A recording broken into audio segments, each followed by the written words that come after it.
चल रहा है, हम सब ने देखा है। लूटपाट, फरोती, तमाम सीएजी की रिपोर्ट आ गई, हजारों करोड़ का उसमें गबन दिखाया गया है, पेपर लीक हो रहे हैं, नौकरी मिल नहीं रही, उद्योग ठप पड़े हैं, किसान हाहाकार मचा रहा है, शिक्षित नौजवान बेरोजगार घूम रहे हैं।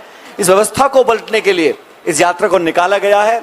और जब बिहार के चुनाव आएंगे तो बिहार वो जमीन है जहां राजनीति खेत खलियान में, गली मोहल्ले में, छोटे बड़े शहर गांव में हर लोग जानते समझते हैं। और यहां कोई कितनी कोशिश कर ले इस चुनाव का मुंह मोड़ने के लिए, धर्म के नाम पर, जाति के नाम पर, लेकिन विकास, रोजगार, निवेश और सुशासन के नाम पर यहाँ पर बदलाव होगा। और ये मेरा संपूर्ण विश्वास है कि आगामी विधानसभा चुनाव के अंदर हमारा गठबंधन स्पष्ट बहुमत लेकर एक परिवर्तन लेकर आएगा साथियों। और परिवर्तन सिर्फ सत्ता का नहीं, व्यवस्था का परिवर्तन है। बेरोजगारों को नौकरी मिले, वंचित लोग हैं, दलित हैं, पिछड़े हैं, आदिवासी हैं, गरीब हैं, किसान हैं, उनको अधिकार मिले। आज जो सिर्फ भाषण देकर लोगों को भ्रमित किया जा रहा है, उस परंपरा को रोकना होगा। अमेरिका ने जो टैरिफ लगाए हैं उसका कोई जवाब भारत सरकार के पास नहीं है। सही तो ये होता जब पता था ये इस प्रकार की परिस्थिति पैदा होगी, एक पैकेज तैयार करते।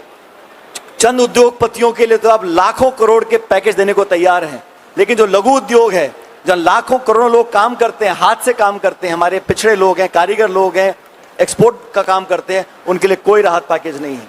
ये सरकार ने सिर्फ अब लगभग 11 साल हो गए, इन 11 सालों में सत्ता हथियाने का काम किया है, वोट चोरी का काम कर रहे हैं, पूरा देश जान चुका है। और बिहार से एक उम्मीद लगी है, यहाँ पर जो जन समर्थन यात्रा को मिल रहा है, राहुल जी को, तेजस्वी जी को, उस समर्थन का मतलब यह है कि बिहार सहित पूरे देश के लोग समझ चुके हैं कि हमारे वोटों के साथ चोरी होने की संभावनाएं बहुत प्रबल हैं। उसको रोकने के लिए समूचा मुल्क, सारे जनमानस, हम सब इकट्ठा होकर संघर्ष करेंगे। और आने वाले समय में अभी बहुत से भाषण होंगे, बहुत एनडीए के नेता आकर यहाँ बातें बोलेंगे, लेकिन कोई अपने बिहार के श्वेत पत्र जारी करने को तैयार नहीं है कि कितना हमने निवेश किया। मुझे याद है प्रधानमंत्री जी भाषण दे गए थे, इतने हजार करोड़, उतने हजार करोड़, इतने लाख करोड़। कहाँ है वो पैसा, कहाँ है वो पैकेज, कहाँ है वो उद्योग, कहाँ है वो नौकरियां? ये सारा सवाल जो है जनता पूछ रही है। हम लोग विपक्ष में हैं, हमारा दायित्व है, जिम्मेदारी है और अधिकार है सवाल पूछने का, संसद के अंदर, विधानसभा के अंदर और सड़कों पर। और केंद्र और राज्य सरकार के पास कोई जवाब नहीं है, इसलिए इस यात्रा को बहुत सफल हम लोग मान रहे हैं। कुछ दिनों में यात्रा का समापन होगा, लेकिन जो जन समर्थन मिला है, और सिर्फ बिहार में नहीं, आज आप सबके माध्यम से पूरा देश देख रहा है जिस मजबूती से राहुल गांधी जी ने इस बीड़ा को उठाया है।